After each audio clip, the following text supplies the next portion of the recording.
I just messaged him and he saw it, so he should Okay, be. we're on right now. All right, my friends. Well, hey, we want to get started. We got Gulliver who will, Thor, the sales warlord, will be here with us shortly. Momentarily, we will have him. I don't know if Leela is joining us tonight or not, but either way, you got myself, Garrett J. White, the master coach, mentor, and momentarily here we will have Mr. Gulliver Giles, or Giles. I'm not even sure. I just messaged him and he saw it, so he should be. We're on right now. Oh, I like it. We had like some kind of delayed craziness. Okay, well, we got that fixed out. Anyway, so we've got our team getting him online right now. They're in the middle of coordinating some stuff in Texas between that and the event that's going on here in San Diego. So let me set a little context for all my views. It looks like I got a little greasy forehead going on here. I'm gonna go ahead and dry that off a little bit. All righty. Okay, so what are we here to talk about tonight? We're here to talk about sales, and we're going to do this hangout tonight in a fashion that supports really three conversations. The first one is what is sales all about? The second one is why is it so crucial that you understand the modern game of sales?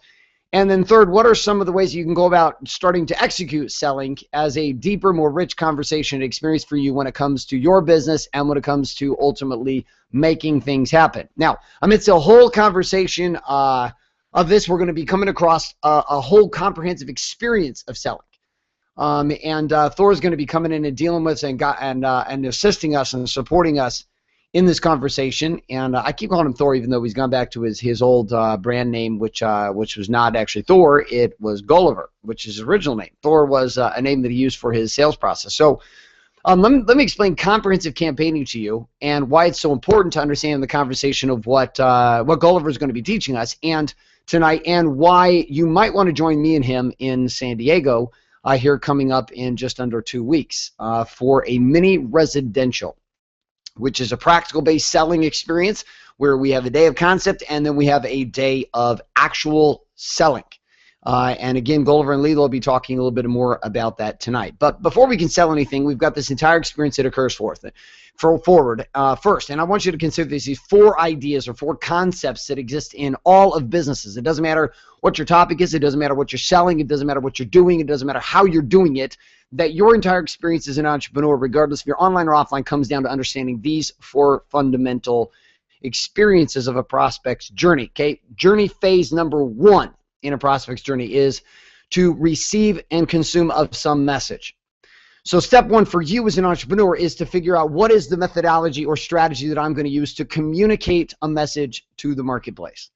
Now, this is not exclusive to an online business, nor is this exclusive to an online business. This is exclusive to business. This is exclusive to life. And what I mean is that we are always expressing and communicating a message. Now, the question I might ask is, what's being said in this message? Well, my sales experience and what makes that in conversation more powerful and what's going to make it more powerful, mini residential that the Wake Up Warrior movement is supporting with Gulliver, Thor. For many of you may know him as Thor, the sales warlord. It comes down to having really good marketing sequences, and that's where Leela comes into play, is her knowledge and her expertise in Facebook ads and running strategic campaign sequences. Campaigning for me is a passion also. So this first stage then assists the backstage, that 4th stage of selling, comes down to how clearly can I communicate a message to the marketplace. And what is the message we're looking at? Well, the message comes down to 2 things. Number 1, does the message that I'm communicating support a painful reality in someone's life? This could be a small pain. It could be a massive pain. It could be a teeny weeny little pain. It could be an okay pain. Either way, it's a problem or a pain that they're facing. So our messages online in a digital format are going to be shared with video. They are going to be shared with audio. They're going to be shared with text. So ebook, blog post, sales page, etc. Whatever we're doing. Right now in this Google Hangout, we're doing a video/audio. So you with the Google Hangout, the benefit of doing a Google Hangout and sharing a message is that you get to experience the kinesthetic process of selling and of consuming content. So I'm sharing a message with you. Gulliver's going to be sharing a message with you tonight. Leela's going to be sharing a message with you tonight. And we're sharing that message with you in a visual experience. You get to watch me as I go through this. You get to listen to me as I'm speaking, and you get to experience the energy of who I am through video. Right? Now, messaging is a whole other conversation, but we're just going to say that is step number one. Now, assuming that you have created a message, either through video, audio, or text online, or offline, you're doing it through live events, live experiences, face-to-face, large group experiences, direct mail pieces, you're doing this through CDs, through DVDs, you're doing this through flyers, you're doing this through postcards, direct mail letters, whatever it is you're doing, that there is a message that's being sent out to the marketplace that says, hey, I've got this solution that you might want to this problem that you're experiencing. This moves us to phase number two. Phase number two, what is it? Really simple. Capture. Now, the capture phase is about capturing someone's permission to continue to share and to communicate a message to them. This is a very different experience than stage two. So stage one was, hey, there's this problem that you might have. You, right up there, you might have this problem with sales. And your problem with sales might simply be, hey, you know what? I suck at selling. I'm horrible at selling. Or I'm really good at selling, but I don't have any scripts or systems to support me to consistently be badass at selling, right? Those are two different problems, and those are the problems that the mini res is going to serve in San Diego, why I'm going, why many of my friends are going with us. And Ryan Stuman, Hardcore Closer, and a few others who have been to it over the last couple of weeks, last couple of months here, brothers here, we have in the Brotherhood, and etc. So phase two then is capture, and this is where we're capturing permission through name, email. We're going through cell phone number or regular phone number, address, some kind of data that would give us permission to follow up. Now, online, we'll capture that through a lead page or through a sales page or through an opt-in page. We'll capture that through a subscriber on YouTube, a subscriber on Facebook, a subscriber of some kind. Then that subscription, oh, shit, stop it. Look who showed up. It's amazing. Swords are here. And Gulliver, I was buying us some time, so I'm gonna finish to buy our time, which will set you up. It wasn't even buying time, dude. You had to go polish your head so it looked fantastic, because it does. It looks fantastic right now. So the second phase then is capture. And once we've got permission, hands up. Now we hit the campaign sequence. Campaign sequence is converting mindset.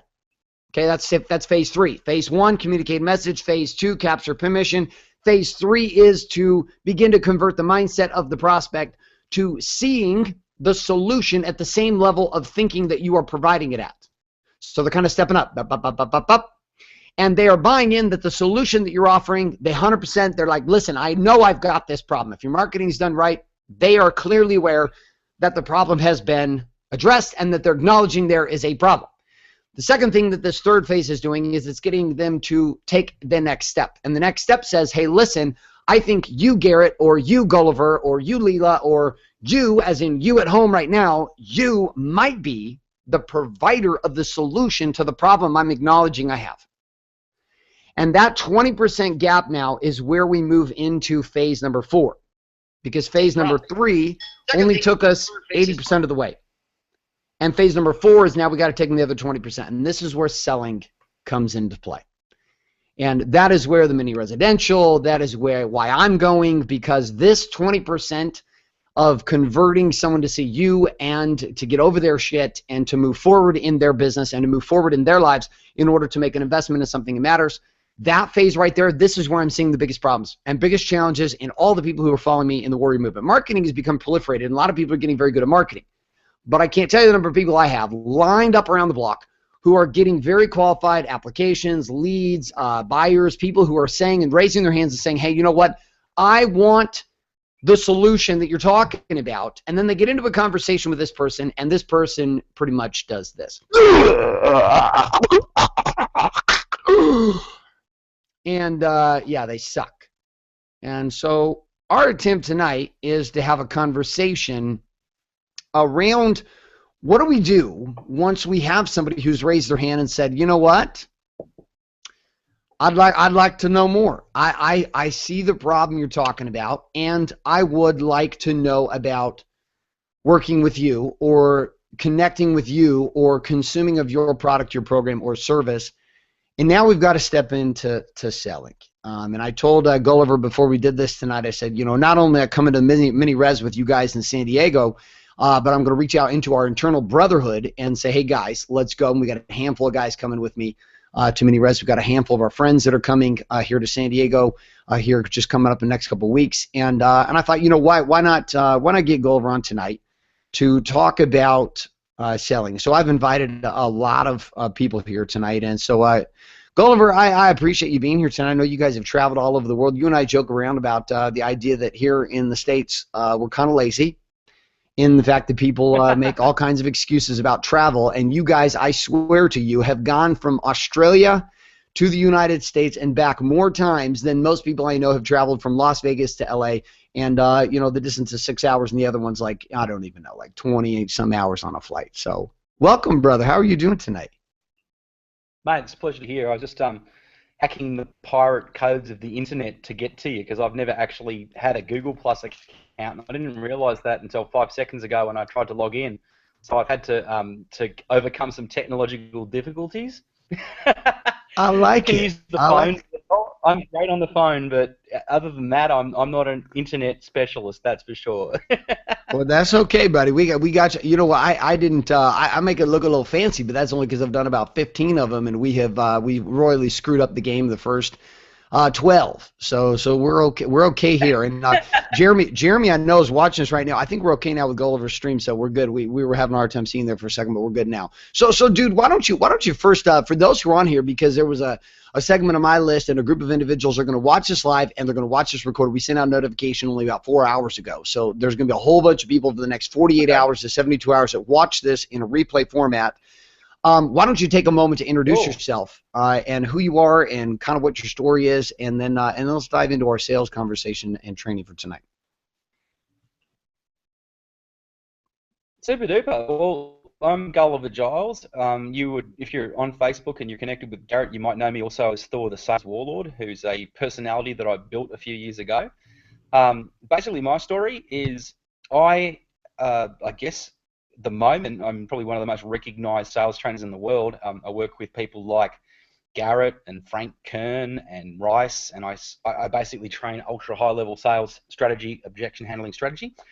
But it didn't always used to be that way. In fact, only 10 years ago, I was a struggling commission-only salesperson. I was a manager of a corporate office. I was working in a job I hated, selling shit to people I didn't like, and not making a lot of money, like under $100,000 a year, probably $80,000 a year, and wasn't really happy. And that's where my stuff comes from, is not from like some shit that got made up in a university lecturing room, but I actually sucked really badly at sales. I used to have to call the yellow pages to make sales over the phone, and it was terrible. And we had the AIDA, very simple kind of AIDA script that you see in Glengarry Glen Ross. Attention, interest, decision, action, off you go, get on the phone, you've got 3 days to make 3 sales or you're fired. So that's the sort of environment that I think a lot of people out there in business and a lot of people in sales are probably familiar with that scenario. They started out in a job, they heard that sales was a way to make money, but ended up doing something they really don't like, and they end up doing that and chasing after the almighty dollar, but doing something disgusting and having to prostitute themselves in that way. People get a very bad around sales. And I think that's the number one cause of what I call sales loathing in our society. People really have a problem with sales, and even people who go into their own businesses, they don't think of themselves as being good salespeople. They attach negative stuff to sales, and they talk about selling in a non-salesy way or selling without selling, and there's a whole bunch of people talk about that, but they're really still negging their own sales. So my mission now, and there's been a lot of transformation over the years, from being a sales-fearing negative person to being someone who believes that sales is a mission of love to help the people that I care about to transcend their boundaries and to grow and to become abundant. I want to change the world of people and their perception of sales, and I want to help you guys on the phone call today, on the Google Hangout, to change your perception around sales. And if you don't already think of sales as a mission of love and self-respect, loving your clients enough to call them and respecting yourself enough to kind of follow through and make sure that they don't get away with any bullshit excuses that are getting in the way of them having the awesome thing that you can do for them. If you don't already think of it like that, that'll be the number one thing we talk about. And that's why I'm really excited to be here, because I want to help Garrett. He's an awesome leader, and I know he's attached to a lot of guys like you who are awesome leaders and warriors out there who become better and better. And then there is no room for fear and self-loathing and weakness if you're a warrior and you want to become a warrior of sales. That's what the Sales Warlord's all about. That's what I'm about. That's what Garrett's all about. Everyone I know who plays at the level that Garrett plays at, Frank Kern, Ryan Dice, Garrett, all of the best people in the industry, all the leaders and coaches that I know who play a really, really good game, they all are good with sales, and they're good at selling, and they love what they do. And I think that's something you deserve to feel that way too, and that's really the number one room here. I love it. So a couple of things Sorry. I'm gonna bring you back on. Great setup here, and so you started in like I did, which was like hardcore cold calling off of lists. And when did the transition happen for you when you went from okay, I'm this guy selling this way to seeing sales as a service, selling as a mission? I mean, one of your key programs that you become so popular with and that is taught at Mini Res and that you maybe touch on a little bit tonight is the armor of God. And you have taken this stand and this inner stance and this external packaging that says, hey, you know what? Selling is sacred at a level that most people don't talk this way at all. Like it's like they avoid the conversation. Like when did you start to shift, and how did you shift from seeing sales as this one game of shit? You know, I either have got to manipulate and abuse and use people and just kind of close my eyes and punch my prospect into submission to, you know what, I am leading with love as a sales warlord. Like I love the irony of the whole thing. So walk us through, how did that transition happen? Because this is something I know that our followers here with Warrior Movement are struggling with. Many of them struggle with is this disconnect, because the only thing they know is this old world and then this pretend like I'm selling world where people are like, oh yeah, I'm just telling, I'm just sharing, I'm just serving, which really translates out to I really suck ass at selling and I don't know what the hell I'm doing and I'm broke. So how did you make that transition? Like, walk us through how that went, and then we'll start moving into, you know, how you became one of the top trainers on this, because this isn't just something you converted to; it's like something you became. Exactly, and I think that's a really key word there Garrett just used, if you guys were listening, was become. That's all about who you're prepared to become and what you're prepared to become, because you know what, man, growing your business is like anything else in life. If you want to double and treble your sales, you have to double and treble the person you're prepared to be. If you want to double and treble muscle density and become stronger, you have to tear that muscle and stretch that motherfucker. And excuse my language, I swear a lot, by the way. But You're you on have to be you're on prepared to do the Warrior, work. the Warrior platform, which means we accept full expression of all words. No, Good. All right. no word So not you've got to stretch acceptable that. here. You've got to stretch that fucking muscle and tear it to get it to grow, and it's got to tear and heal and heal and tear and tear and heal. One of the reasons I do great work with people in personal training is they realize that to do the results in their physical body, they have to do the reps. It's the same in sales. You know, the repetition and growth is so important. So how did I do that? Well, I sucked a whole lot. I failed a whole lot. And I guess when you go to high school, you know, the job is to get 10 out of 10 on the test. It's to get 100 out of 100 on the maths test, and you'll get an A plus, and you'll go to college and blah, blah, blah, yeah? Sales, people think that that's the case in sales, and it's just not. So they have this massive expectation that if they're going to call 100 people, they're going to make 100 sales or they're a failure. Wrong. If you call 100 people, you're not even going to get through to 50. 50 of them will answer the phone. 25 of them will tell you to fuck off immediately. If you're cold calling particularly. You'll get through conversation with the last 25, maybe 12 of them will duck off into a meeting halfway through your call because they're busy or they're just making an excuse. And the last 10 or 12 of them will actually give you the time of day. You'll get right through to the end. And depending on how good you are, some of those will buy. Like if you're really good, you might get 5 sales out of 100 calls and make 5% conversion on dials, 10% conversion on actual conversations, people you talk to. But if you don't realize that, and many business people don't realize that, you think you suck at sales. Let me give you some numbers. 5% is okay conversion. It's not real great, but it's okay conversion. That's 1 in 20. Yeah? 10% is good. 20% is awesome. Anything above 20% on the phone is just amazing. But if you don't know that, you think your job is to sell everyone, and it's not. Your job is to get rid of 80 people today. To get through that last 20, your job's really to probably get rid of 95 people. So if you're making, like I am, a 5 or 6 figure sale, do you care about the 95 people that weren't going to buy today, or do you care about the $50,000 in sales you closed? That's the first thing. I think people think they suck based on, well, it's the old acronym for fear, false evidence appearing real. They think they suck at sales. I used to think I sucked. I used to be incredibly down on myself, and I used to be real good at beating myself up. And one day, a very wise woman, a mentor, came into my life, who's now my managing director, my founder of the business I now work in, and my wife, Leela, who's my first real mentor, who kicked my ass and said, dude, the targets that you've been set have been set beyond your reach. You're never going to be able to achieve those targets. They're making you feel like you're failing, even though you're making them $5 million a year and they're only paying you $100,000. You need to get over it. You need to get out of that job. You need to quit that job because it's a horrible job and it sucks, and you suck because you hate yourself, because you're beating up on yourself. And I said, fuck you, woman. That's my penis we're talking about here. That's my job. That gives me an identity. I have a house and a mortgage and a car because of that job. I have all these that society says I should have. That job makes me miserable, and that makes me a man. And your job, if you're a man, is to get a job you hate and get a car and a mortgage and die, and that's going to make you happy, yeah? This is what we have been told. Yeah, but everyone buys the big lie. So my first battle with Leela, my wife, was she had to convince me that job was shit. And she did eventually break me down. She said, look, you hate your managing director. I said, yeah, I kind of do.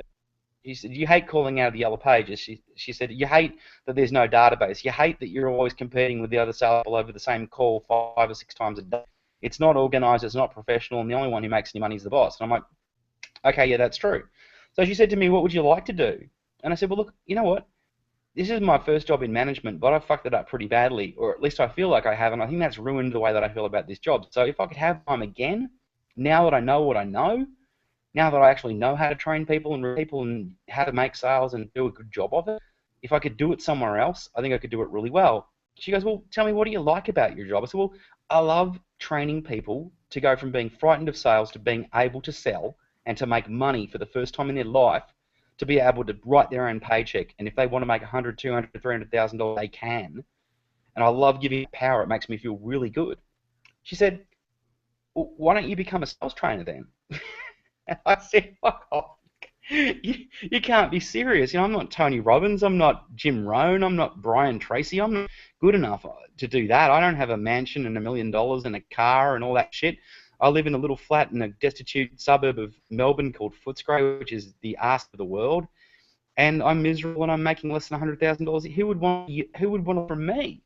I'm just a liar, and if I say that I could be a sales trainer, I'd just be bullshitting people. So she said to me, look,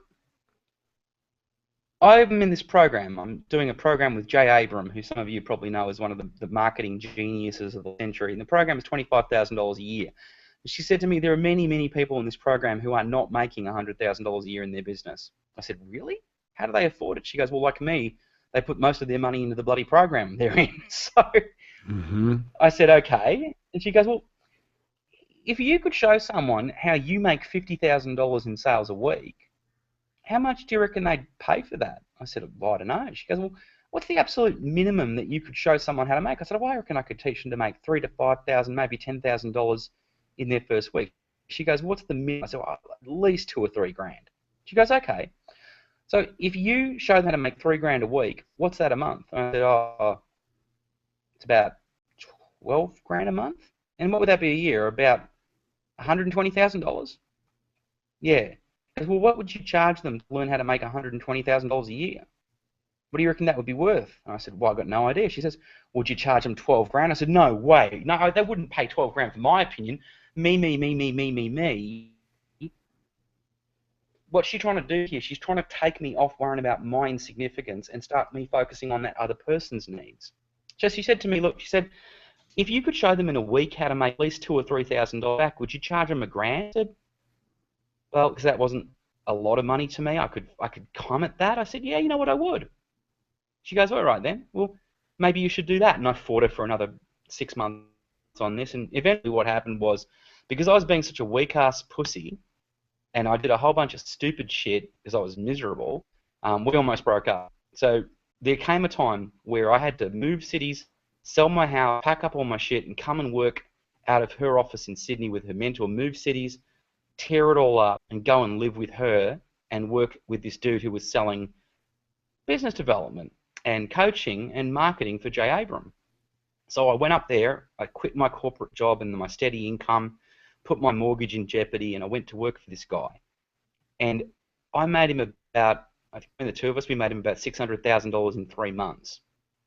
At which point he decided it would be a great idea not to pay us commission. I don't understand why people do that, but anyway, we left, we went back to Melbourne, and Leela had to reboot her business from scratch, and I had no money, and I had to get really fucking good at closing into her business. So I was finally selling something that I actually loved, and I actually believed in, and I actually knew would work because it was so trusted, and I had a direct hand in how that business run, and I knew that we get people a result. That was when everything changed. Then I started selling my sales coaching program. I sold my first sales coaching program for $1,000. The guy made $3,000 in the first week. He made $600,000 in 6 months following my training. And then it hit, shit, this stuff actually fucking works, and I'm robbing myself. So for those of you on the call, I no longer charge $1,000 a week for one-on-one training. Please don't ask me to do that. Oh, darn it, we had a whole bunch of people get excited. They were like, what the hell? I can have the sales warlord Gulliver in my back pocket. No.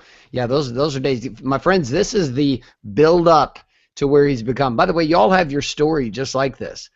Your story might not be as complex, and it might not be as intense, and you might not have climbed to the same peaks that we're hearing from Gulliver, nor will we hear as we continue to learn about the armor of God in this entire sales process. But you've all had that journey. And sorry, Gulliver, to cut you off on that. I want you to see this. The value came through paying the price. There are too many people today who are wanting to go from here to here, and they want to do it for free, and they want to do it for no sacrifice. And I want you to hear the sacrifice, because in front of and behind every single powerful trainer and leader who has skill sets and mindsets to offer the marketplace, there is a journey of pain and a journey of sacrifice to arrive at the state of power and of capacity to teach and to train and to lead. Why do you think I am paying him to go and to attend this event in San Diego? Why? Isn't it I don't know how to sell? Of course not. It's because I am always constantly wanting to learn. My path was not his path. My path was different. Mini residential is about an environment of having an experience, me being able to follow in the footsteps of somebody who's already testing every single day strategies that I don't do every single day. I'm working in other areas and doing other things. So I'm just telling you right now, I'm acknowledging you, Gulliver, for the price that you paid to get to where you are. And I'm also doing this for our viewers to help you understand that in your life, the worst thing in the world is to watch individuals attempt to obtain success at the peak of those which they are observing without being willing to pay the price to arrive there. And this is, Gulliver, what I've gotten watching you, what I've gotten in experiencing you, and continuing with the story now is just the commitment that you have to this comprehensive experience with growing and selling.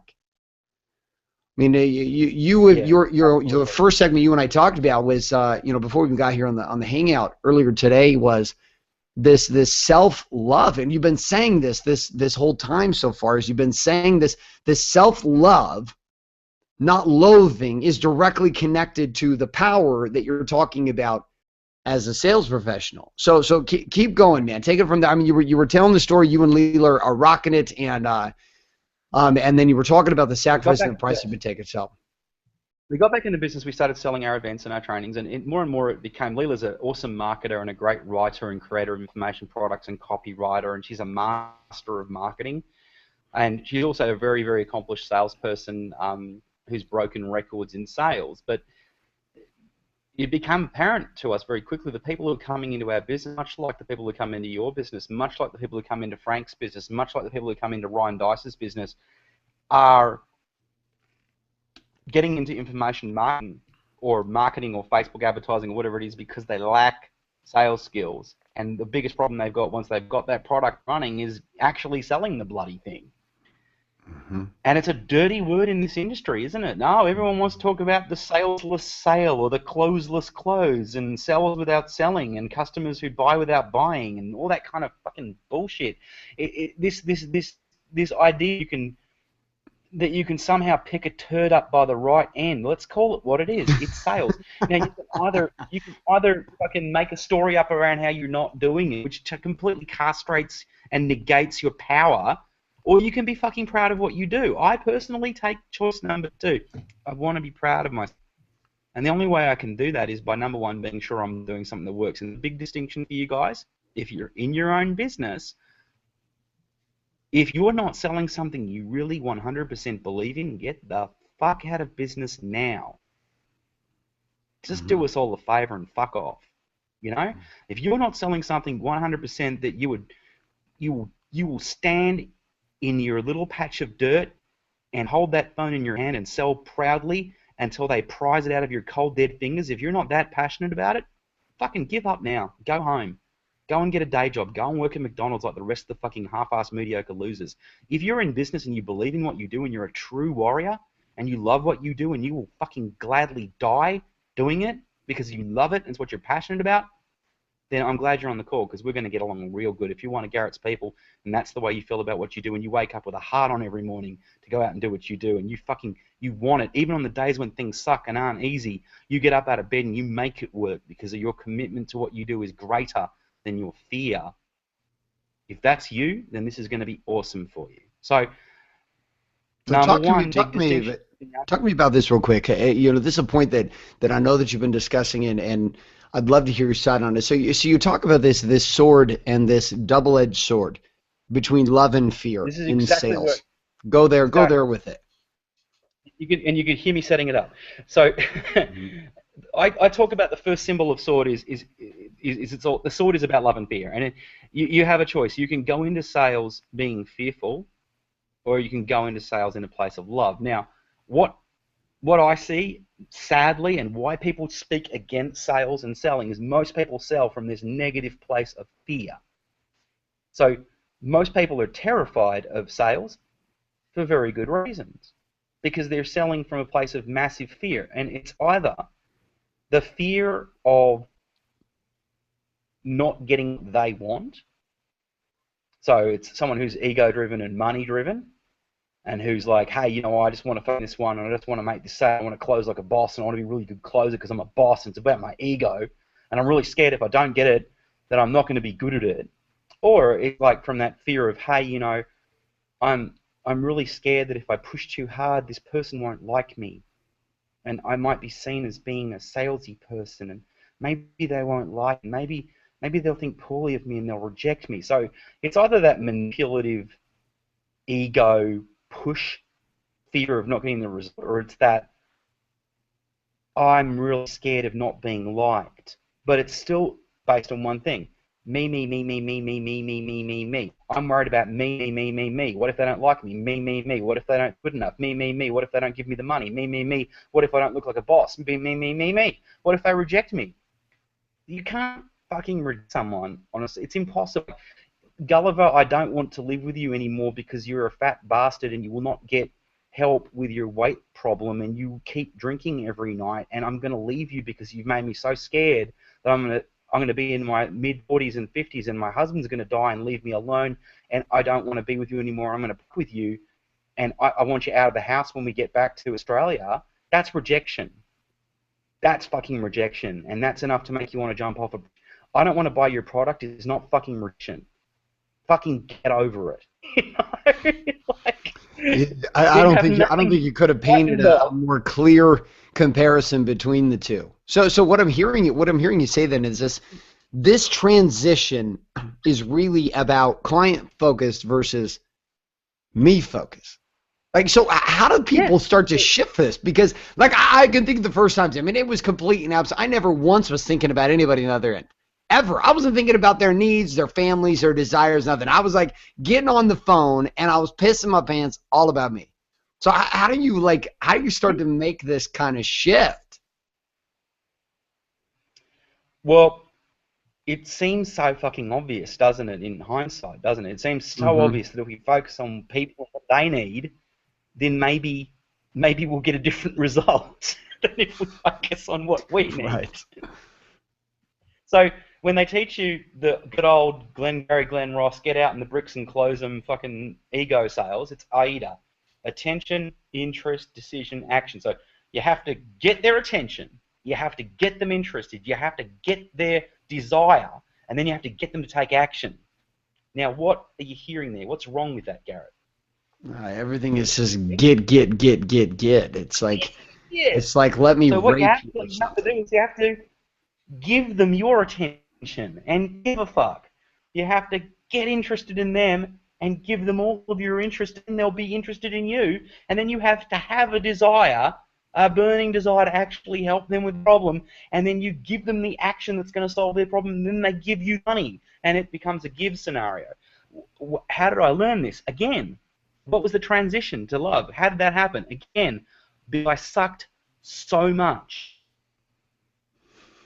And when we got back from Sydney and there was no money in the bank and they were going to shut the phone on, and the debt collectors were calling every 2 hours from the unmarked numbers on the mobile I was trying to sell our event from, and the guys from the bank were throwing overdue on the mortgage. They're like, we're going to take your house off you, and guys were coming to take the house and sending those threatening freaking letters to say we're coming to take your house away. It's very hard not to think about you. In fact, and it happened completely by accident, it wasn't noble. In fact, the only way I could think about my miserable problems and how shit my life was to focus on the other person. And it happened kind of by accident that I figured, hang on, when I just care about their problems and I don't think about my little voices in my voices of the sales demon that tells me I can't do it and the debt collectors are coming and I'll lose my house and it's hopeless, when I don't listen to those voices, I actually make sales. Really? Isn't that interesting? Right. So I got really good at figuring out, well, how you know, there's that thing, that WWJ, what would Jesus do? Well, in sale, what would love do? How do I love this person? How do I care about them and focus on them and get them talking about them? Because I don't want to talk about me. How do I get them talking about them and tell their story and make them feel cared for? And how do I get them to understand that the problems they have can be solved by listening to their fucking problems? And that's the difference between selling from a place of fear. And I call the sort of sales is a double-edged sword. It can be used for fear and manipulation and ego, fear of rejection and fear of not being liked, or using it against people to try and trick them and fuck them out of their money for something you don't really care about or believe in because you want to close them and be a boss. You can use it that way, and many people do, and that's why sales has such a nasty name. Or you can be a true warrior, use the blade of love, and you go into battle to fight for them, not against them, to fight for them, with them, not against them. And when you slice the demons of fear off them, when they come to you with their miserable, shitty objections, slicing those demons off them with that sword of...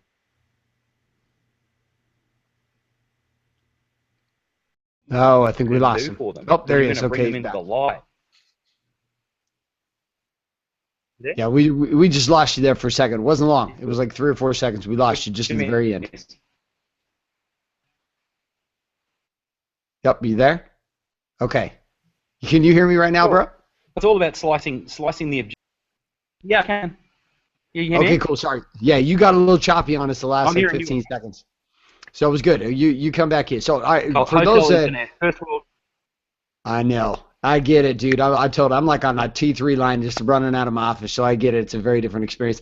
Let's do this. Before you start going into the objection conversation, which let's set up what's happening because we've got a bunch of people who've jumped on recently. So I'm sitting here with Gulliver. Thor many of you may have known him as Thor, the sales warlord. He's shifting back to his own personal brand with Gulliver. And we talked about this first segment today and tonight in this hangout. We've been discussing about this distinction between sales and how sales experience occurs in an engaging way of love versus fear, and about me or it's about them. And Gulliver was just sharing with us how he made that transition. And now we're going to set into the second segment tonight, which is really about dealing with objections. So if I'm going to come with the sword of love, if I'm going to come with the sword of intensity, if I'm going to come with the sword like I give a shit, like about you and those that are watching right now, like I do about you, the reason it is not convenient for me to put on this hangout, for those who follow me at all, you understand I do a shitload of content every single week. So to like, this isn't convenient. I do this because I give a shit about you. I give a shit about what we're up to. I give a shit about what we're doing here in this hangout. Now, Gulliver, one of the things that we're up to here, and we got all kinds of fun internet going on with this hangout right now, but I know that we're getting clues from my team that says our audio's running fine, so we're just going to keep running with it. One of the reasons that we're putting this hangout on is to talk about what's going on with the mini residential. So before we jump into talking about objections and objection handling, how do you deal with what is a true or false objection based upon this idea of love? Talk a little bit about what mini residential is about. Those who are watching right now on the hangout, you can see a button right down below us here on the video stream as it's occurring. And if you click on that button, it'll take you over to the page where it'll give you some of the details of the mini residential training that we're going to encourage you to come to live.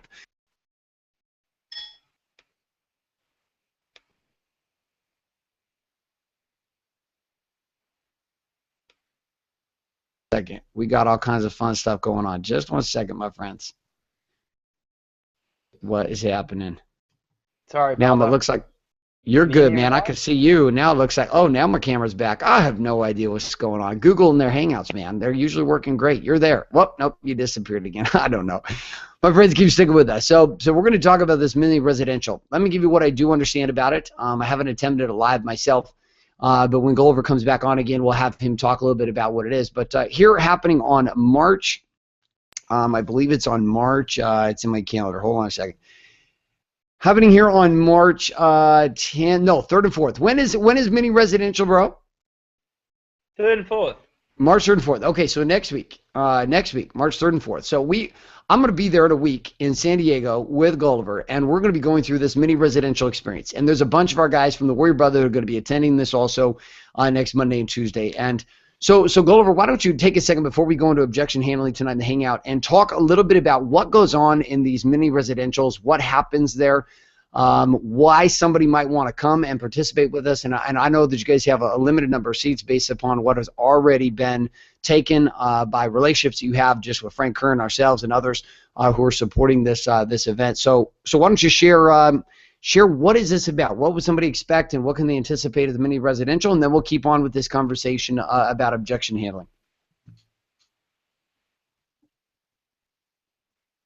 Well, the reason people come to these things is really because they see the potential for them to grow in sales, right? So the reason we started putting them on was because I have awesome sales material. I have great content. It comes from the heart and it's built in the trenches from blood and bone and sweat and blood and tears and horrible mistakes that I've made.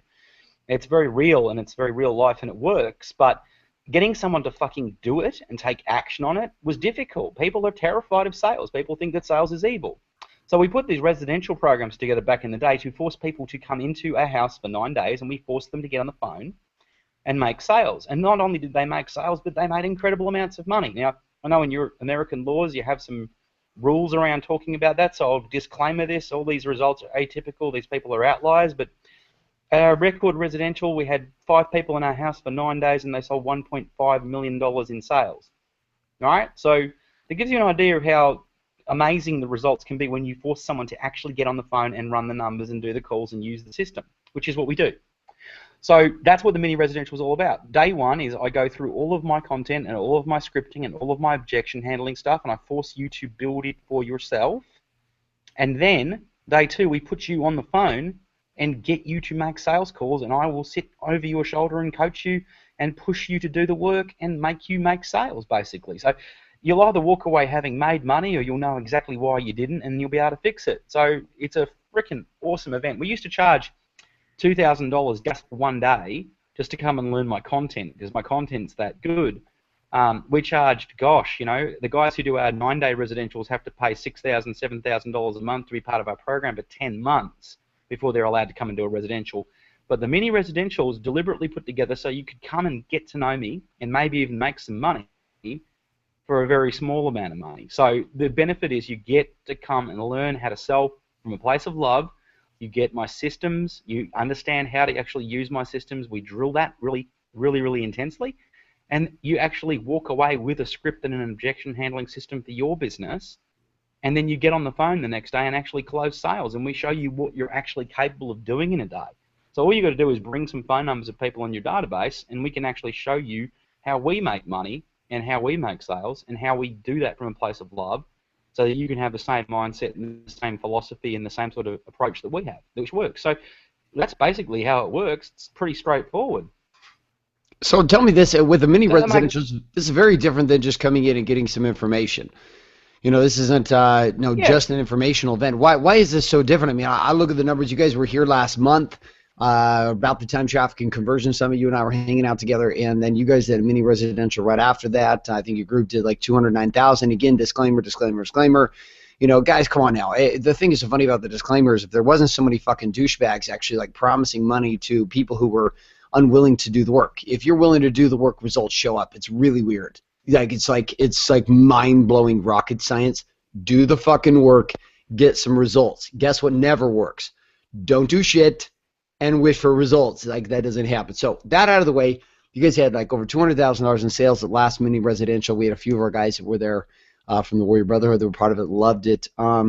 Talk to me about the experience side of this, like that day two, because that's the part that's why I wanted to be part of this. Is why I wanted to encourage our guys and gals who are part of followers of the Warrior Movement and things that we're up to be part of coming to this in San Diego, is because of that experience on day two. The content on day one is in and of itself would be worth the trip, but day two is really the big deal. Talk to me about why day two works and why the experience of being in that room with you, with Leela, and many, I mean, you're going to be right next to me.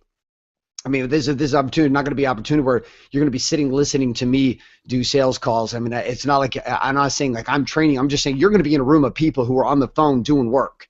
So if you've not been in an environment where you're doing work, I mean, this might be an interesting deal for you. So talk about why that second day is so important. Well, there's a couple of things that go on. Like, number one, Leela is the world master in a technique that she developed, a sales coaching technique she calls the puppet master. So she will come over to you and put words in your mouth to help you close the sale. So if you're fucking it up, she will show you how to close it, and she will get you to do it. And if you're lucky enough to work with her and she does that to you enough times, it builds muscle memory. So all the muscles in your head, if you've got muscles in your head like me, will remember how to do that. So next time you're on the phone when you're not there, you'll go, oh, I need to say this, this, this, and then this. We also give you all of the systems to walk away with to remember to do that. But having done it, there's an old saying by Henry Rollins, one of the great godfathers of American punk rock. He said, knowledge without mileage doesn't impress me, because knowledge without mileage is no knowledge, really. Information is information. Until you do something with it, it doesn't become knowledge. You don't know fucking shit.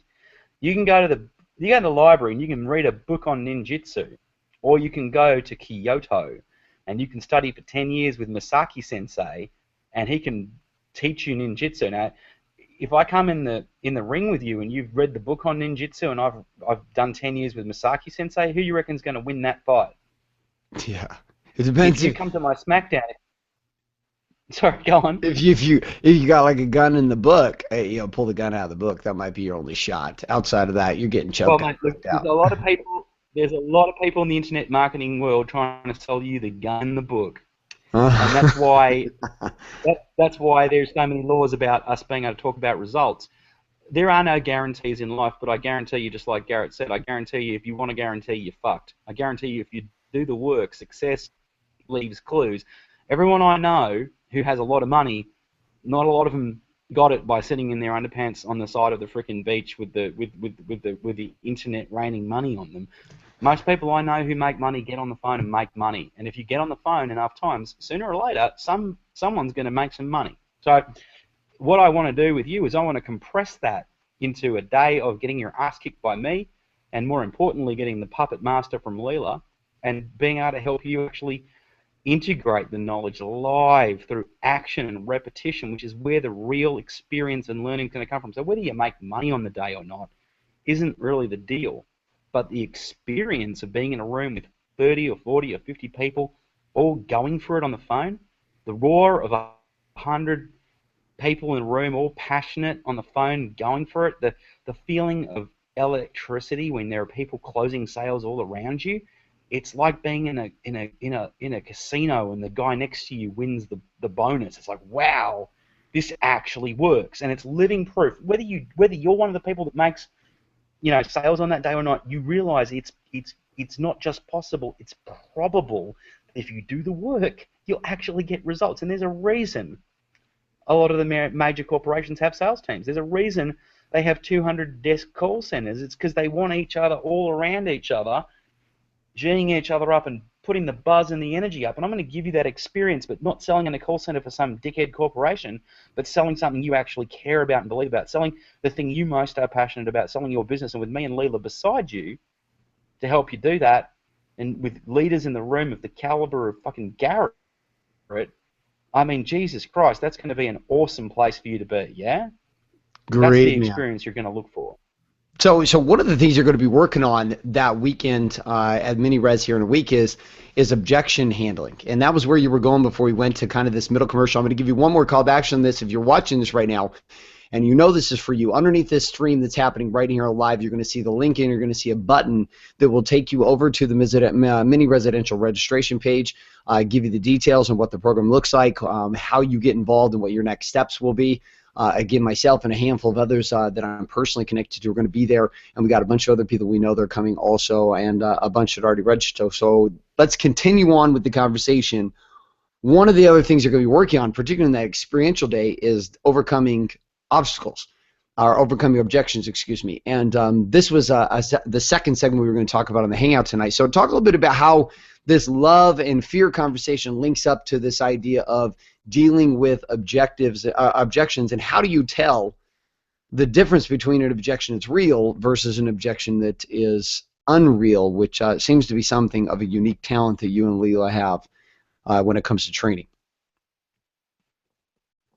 Well, look, I mean, this is something that Leela and I obviously spent a lot of time on, and what we discovered was that, you know, what we see as being valid and relevant sales objections, and what most other people out there in business think of as being real reasons not to actually be able to get you know, something resolved, you know, real problems that you just can't, obstacles that are insurmountable and you can't overcome, were very different. Our outlook was incredibly different, and perhaps maybe with some of the reasons why we're making sales with other people weren't making sales, and we were able to show them ways where they could get massive leaps in their sales conversion because they're actually realizing that there are certain things they're being told that may not necessarily be true, or that may not necessarily be insurmountable problems, or that may be real problems but can be solved. And those are the things that we're going to deal with. So what I talk about is something I call the Shield of Perseus. So if you know the story of Perseus, if you've watched any movies on the topic recently, there's been a couple of movies about Perseus. He was the son of the god Zeus. He was half human and half god.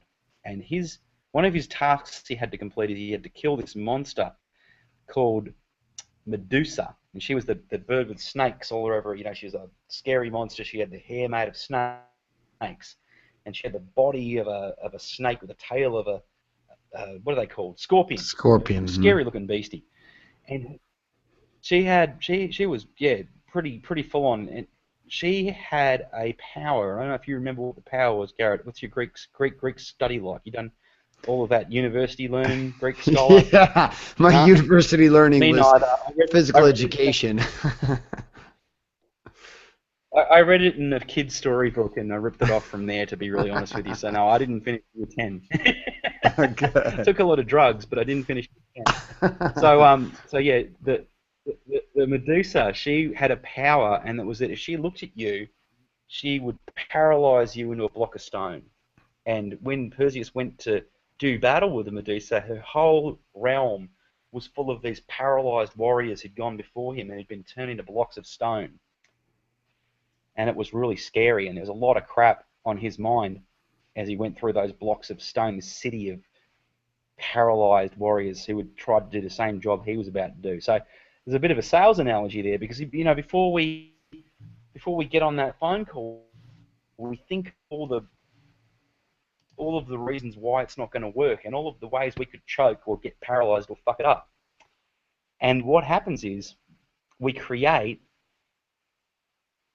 a perception in our mind that they're going to have no money, or they're not going to have the time to talk to us, or they're not going to want our product because they've got to go talk to their wife, or they've got to talk to their partner, or they're going to need more information, or they're not going to trust us, or whatever the objection is. We create this whole thing around how those objections are going to happen on this call.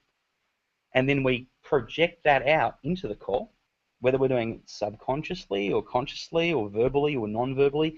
Often we can project our own bullshit into the call, and then we get it reflected straight back at us, and we get paralyzed because we will create an objection that we perceive is real, sometimes seed it. You hear salespeople do this when you're training salespeople. They'll say, "So you don't want that then?" Or they'll say, "So if you don't have time to talk right now, it's cool. Can I call you back later?" They'll feed them an objection that they didn't have, and they'll give them an excuse to get off the phone. So if you've done any work with sales teams or salespeople, that can be a real issue. What Perseus did to overcome the Gorgon, Medusa, was he polished his shield up until it shone like the sun. So instead of looking in her eyes, when he went into battle with her, he looked in his shield, and he used the mirror reflection, and he sliced off her head so she couldn't paralyze him with her evil gaze, right? Put her head in a sack, off he went. So what do you reckon the shield of Perseus is a symbol for? The mere experience of you it's really and a them. symbol. Exactly. It's an experience that you're having with them, right? And it's an experience that you have complete control over because it's all going on in your own mind. The shield of Perseus is in your mind. And then you can clean up your bullshit in your mind, and you can shine it up until it shines, and it's not full of clouds and dirt and crap and ideas about how they're not going to buy from you and how you should be worried and all those voices. And when you are clear and polished, then you create a reflection of their projected bullshit. And then you can change their perception by saying, "Hey, I hear you saying that thing, but actually that's not true, and I'm going to show you how it's not true and how we can solve that problem." And they go, my God, you're right. That is bullshit, because if you don't believe their bullshit excuses, neither can they. And that's the biggest skill that we're really, as salespeople, when we first start out, we're really bad at, is calling people out on this stuff, because we're scared we're going to lose the sale that we don't have. Oh, I'm going to lose the sale if I don't like let them off the phone with that excuse. I'm going to lose the sale, but you let them off the phone with the excuse and you didn't get the sale, so there's no sale. So because we've created all this perception and projected it, we then reflect it. It comes straight back to bite us. What we need to do is we need to be the reflection of their crap and show them their perception and alter that, yeah? So that's the shield of Perseus, the mind game we all play. So how does this work? Well, I guess the question is, what objections cannot be handled? Can you think of any objections that are real and can't be handled? Because if you can, you're fucked. Because the objection you believe is the objection that'll bite you on the ass every single time. The money objection is not real. There are two kinds of people: the person who wants to get the money and do the course, and the person who doesn't believe he can and won't. Your job is to figure out whether you're talking to someone who is not going to go and find the money. The wife objection is not real. You're either going to go and sell your wife on why you've got to do it, or you're going to go and sell your wife on why you can't. The information objection is not real. If they've spent an hour on the phone talking to you about your product, there is no other information that you're going to give them that's going to make it happen. They know what they need to do. They want to be sure before they take a risk. So they're either going to take a risk and be sure afterwards when they get the result, or they're not going to be sure because they're determined to stay unsure. Your job's to figure out which one. You can't close all of them. You know? They either trust themselves to make a decision, or they make an excuse about how they distrust you. And when they do that, you need to know that. They either want to buy and they want to make it happen, or they don't. Your job is to help them figure that out. And it's really, at the end of the day, you can't and should not try and close everyone, but your job is to get a yes or a no. So when you go down into the cave of sales and you're turning over the rocks looking for the sale, under every rock there's either going to be an objection, a scorpion, a spider that you have to crush into dirt, or there's going to be the sale. And if you turn over every single rock in the cave and there's just bugs and scorpions and snakes and spiders and you have to crush them all, there's no sale in there, but at least you can walk away with your head up knowing you did your job. And get on to the next call knowing that you are the baddest motherfucker in the valley and that there is no objection you fear because you deal in love and truth and you're not afraid of any bullshit. because you won't accept any bullshit. There is no maybe. There's no maybe on your desk. It's not maybe doesn't feed the baby. It's yes or no. It's yes, I want to do this, or no, I can't because I'm too scared. Either way, that's not your problem. You've closed them into a yes, or you've closed them into a no. When you have that mentality, it's not about being pushy. It's just about getting through to a yes or a no. That's all there is to it. So, dude, like the stuff that you're sharing right now, the clear. No. Like the stuff that you're sharing right now, like the content, like the shift in thought process you're sharing. Like if you're watching this, like I just had Peter and I had John, a couple of people message through, say, hey man, I pulled the trigger, I'm in, I'm coming to mini res with you guys. So shout out to you guys for having done that. Here's the thing I want you to understand, like the shift in what Gulliver is teaching you right now. Like this put into action, this put into application, this put with someone over your shoulder to guide you on this information makes that shift in your mind permanent. Dude, I've been up on Facebook just kind of watching this a little bit as you've been going. Dude, we got people quoting you all over Facebook right now. From this hangout right here, quoting you on cool. Lines and snippets and lines and tagging you and tagging this in. And I'm watching, I'm laughing because, like, guys, the shift that he is talking about, like, this is elite level shit. This shift is everything. Like, some of you are watching this, I know right now, I know because you follow a lot of stuff we're doing. I know exactly what's going on. You're constantly in the social media drift. You're constantly up in the game. You're constantly listening. You're constantly hearing. You're constantly on Google Hangouts. You're constantly on webinars. When what you really get to give yourself as a gift is to deal with the objection that you keep giving yourself. I mean, listen to what Gulliver just said. Gulliver's like, listen, you only have to deal with the objections that you believe. Like, I'm sitting listening to that. I'm like, holy profound shit. Like, I have never heard it placed that way. And I'm sitting here, my mind's like going, like shifting a whole nother direction. So if you're sitting there, like, and I'm doing this, like, and you know me, like, if you've been following me at all for any time, a length of time, I do not do promotional events for other people at all, ever. I don't do it. This is the only time I have done this in the last 6 months, and we did this to a small segment just to see how it would go. And if you're on this right now, and those who have been tagging in, and those who will see this in a recorded format, I'm not begging you. I am saying consider that the only thing that stands between you and the coaching business that you've always dreamed of, you and the network marketing business you've always dreamed of, you and the consulting business that you have tried and struggled to get off the ground, you and the fitness training program you've been struggling to get off ground, you and the business of selling insurance, you as a realtor, you as a mortgage broker, that the only thing that's in the way at this point is not more information, and it's not another Google Hangout. It's about getting off your ass, taking information, these insights, and getting into an experience of truth. This is very different than merely hearing it. I don't want you to let these pearls be cast before swine that you're hearing tonight, because the words that Gulliver is sharing with you are deeply rooted truth. And the only way for you to go from quoting it on Facebook into living it is to do what? Experience it. And the only way to experience it is to experience it with a master. Someone who has been trained to do this. Someone who has been brought in by some of the biggest names ever to do this and to train their people on this. You deserve it in your life. Why? Because without the gift, you can market all day long. You can post pictures on Instagram all day long. You can post shit on Facebook all day long. But if at the end of the day, if who you are is this small little weakling in a box that can't fucking close, not because of any other reason than the fact that your perception of you is jacked.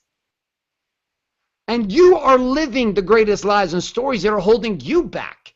Why am I going? Because I'm listening to what Gulliver's saying right now, and there's a piece of me that's like, shit, I'm doing this all the time. Like this one, right? This one, I'm so passionate about this one I'm here right now. I'm thinking of 3 conversations I had in the past, probably 2 weeks, in which I bought an objection from someone in a conversation applying for Warrior. And see, in my game, we're talking about fucking life or death. Like, no bullshit in the stuff we do. It is life or death. On a business side, we're talking $100,000+. On a personal side, we're talking about a calling to liberate. And what? Because I get in a conversation, and in that conversation, for just a moment, my own personal shit comes up. my own personal shit of buying my own shit comes up. And here I am in a conversation with Gulliver with you guys, which has kind of turned into me having a conversation with Gulliver right now, just acknowledging what I'm hearing and going, holy shit. Like if I just took this one thing, and that's all I take from mini res is this one thing, and then I get to practice it with Leela and with Gulliver over my shoulder coaching me through this. Oh, are you kidding me? To some of you watching this right now, do you understand this one distinction, this one application through one experience at mini res with us in San Diego has the power to set your entire business free? Like shit like this happens in my life. And when it shifts, guys, the quantum shit for players. You know who you are. You've been sitting with all this fucking potential for so long, and you've needed someone in your world who could set you free. And I'm telling you right now, like I don't promote shit just to promote shit. I promote shit when I feel called to do it. And I feel called right now because there's a handful of you watching right now that this is the gateway. There ain't nothing I'm going to share with you in Wake Up Pod. There ain't nothing I'm going to share with you in Daily Download. There ain't no daily rant. There's no webinars. There's no Sunday sermon. There's no M3 radios. There's no Wake Up TV. There's like nothing I can offer you better than what I'm saying right now, which I'm saying is make the commitment to you to come to this. And I'm going to show one thing real quick, and then Gulliver, I'm going to come back to you. Like, because like, I didn't realize I was going to be this passionate about this, but I'm fucking really passionate about this right now. So, like, I'm sharing this right now. This page right here that you see, that sexy bitch right there on there, that's Gulliver. Yeah, you saw him on there. Now, listen, right underneath this video, you're going to see a button. That button says click to get the tickets. I already know 3 of you did this because he just messaged me and said, what's up, I'm in. I'm going to be there with you. I'm excited. Now, it doesn't surprise me that all 3 were my warrior guys and my brother. There's a whole bunch of other ones coming. This page right here, and then we're going to come back to this objection handling. We're going to talk about the armor of God. We're going to keep this going for about another 20 minutes or so. You deserve to give yourself the gift of a skill set. Like you just do. Like I don't know how to tell you this any other way. Your freedom is not going to come through meditation. Like I'll meditate like a madman. I was meditating for 20 minutes before this. Your freedom is not going to come through some fitness workout. As a business person, all of this can support and add to. But I'm going to tell you at the end of the day, if you do not master mindsets and skill sets around marketing, lead development, and selling, and building systems that automate your marketing and your selling, if you do not obtain mastery at these skill sets, you will never be free in business. You will never be free in business. Ever. Ever. And there will never come a time in which you cannot continue to master them at a higher level. We've got an opportunity right here. You're going to see right here where it says click to get the tickets to join us at the mini res happening here next Monday and Tuesday. And I'm gonna shut my mouth. I'm gonna come back. I flipped the screen on you. That was weird. I'm gonna come back over and that was a rant, dude. I just went on a rant there. Listen. I'm promoting this because I'm very excited about this. So like this is real for me right now. This isn't like me just trying to hype some shit. Like I'm very excited. Like I'm very excited because I just acknowledged in me a huge gaping inadequacy in my own selling, which is what you just said like a few seconds ago. So even if that was for my own service, I'm going to become one of the biggest case studies that your mini res ever had. So that would be fantastic across the board. So, dude, armor of God. This is a part that, like, you know, I've heard this stuff growing up, you know, raised a Christian. My mom talked about the armor of God, putting on the armor of God. And I love all your analogies and tie up. Let's take this third part of our conversation here tonight about that's kind of setting up this conversation in mini residential here in San Diego, happening on the 3rd and 4th on Monday, Tuesday. Armor of God, man, what are we talking about? I mean, you got Greek stories coming in here with Medusa and heads cut off and snakes and like shining your shield with shit. Such great graphic imagery, such parabolic power in the way you're preaching and teaching. I love it. Talk to me about this whole armor of God conversation, because I know there's a bunch of people listening to this and watching this on replay as well as live they're going to hear this piece and going to go, okay, you know, this is the piece that I needed. This is the conversation I needed. So walk us through that, bro. Reverend Garrett, before I do, I want to say thank you, and I'm humbled, particularly because the Shield of Perseus is some of the most advanced material that I've come up with recently, and people just, it tends to go over the average layperson, it tends to go over their head a little bit. They tend to go, oh, yeah, that makes sense. That seems pretty simple, but the real power of it is that your mind is the most powerful tool that you have, along with your heart. Yeah? It's the most powerful distortion ray you have. You can use it on yourself to emasculate yourself. You can use it on yourself to disempower yourself and convince yourself that you can't have the things you want in life, and I did that for many years. Or you can use it for the good of others, to help them, to change their perception, to change their world. And you have realized the key there. Yes, it is totally up to you what you decide you can do. What did Henry Ford say? Whether you decide you can or you decide you can't, you're 100% right. And the objection that you believe in is the only thing that can stop you. So ultimately, sales is completely within your own control. It's all in your mind. And I want to really thank you for having the humility and the ability to say that, because I don't think there's a lot of people that really got that quite as hard as you just got that. So thank you so much. I'm humbled to be on the call with you, man. Boom, you got it, man. Well, dude, this shifted.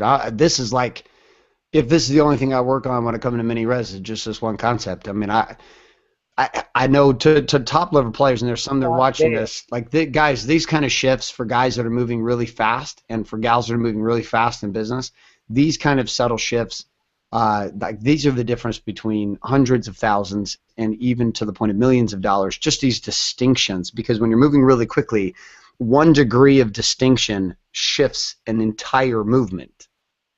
And I just got that. So, you know, you're welcome, man. You're credit for it. You paid the price. You've sacrificed to get to the places you are. I'm just grateful that I get to be here with it and be with you guys next week. So, talk to me here. This armor of God conversation. What are we talking about here? What is this? Well, look, there's a couple of things go on. When I followed Leela along to her taekwondo classes, I always thought taekwondo was the girliest of girly sports, because I saw Olympic taekwondo where you sort of punch the target and you score a point and it's woo, you know. And I was always like MMA, ground and pound, yeah, grappling, and I want like do Krav Maga and things where you get to tear people's arms off and hit them with, you know, very into the sort of violent pressure point, bone manipulation stuff, yeah. I went along to Leela's taekwondo class, and it turns out that they're actually doing something called taekwondo jutsu, which is a combination of all of these horrible things. And I thought, wow, this is incredible. So I started doing taekwondo. And one of the things they get you to do very early on is to start teaching people junior to you how to do particular moves. It forces you to look at what you're doing and break it down into little steps so that you can explain it to someone simply. And this is something that really, it taught me a great deal about how to teach, and it really helped me when it came to sales. So what I do naturally when I handle someone's objection is something that I could not explain for the life of me to my sales team when I was running the corporation. I just kind of did it naturally. I was a virtuoso. Sort of like a guy who plays guitar and plays really well and can rip out a blues solo but can't read music, which is great if you want to sit on the side of the street corner and play blues, and not so great if you want to actually teach an orchestra how to play your song. So the difference between being a guy who can make sales and a guy who can run a company full of people who can make sales for him is there.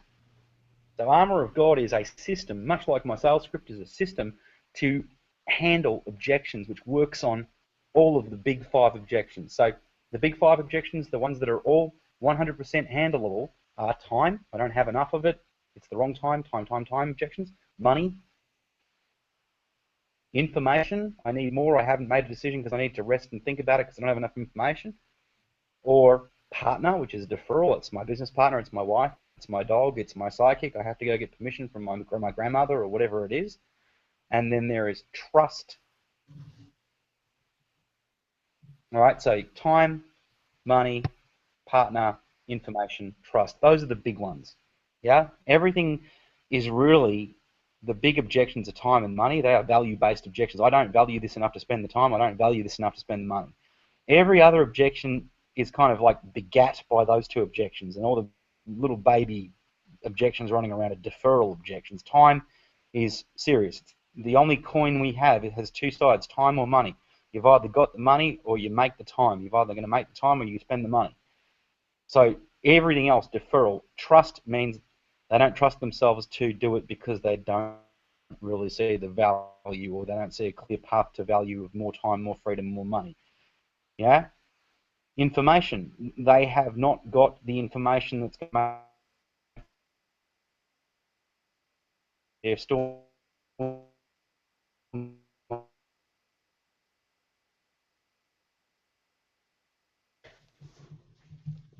We got a little fade on the internet. Hopefully we'll get him to come back. It was on a roll right there. Little fade. That's the problem with the hotel internet. God. Nope, you're back. Oh, you're sorry. not back. Yeah, you faded on us. You faded on us for about 10 seconds. So back up just a second, for about 10 seconds. You were on the second objection. Okay, so there's time, money, partner, information, trust. They're all crap. They don't trust themselves, and they need to get over it. They can sell their partner. They need to be convinced of how she can be convinced, and they need to be.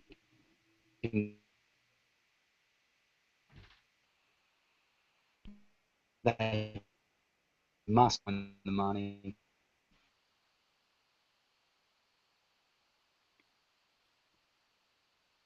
Missing, yeah. Oh, darn it. Faded out again. Hopefully we're good. Let's check. Let me check on a couple things here. See if we can't help the pop-up here on the internet speed. Nope, going to be on his side.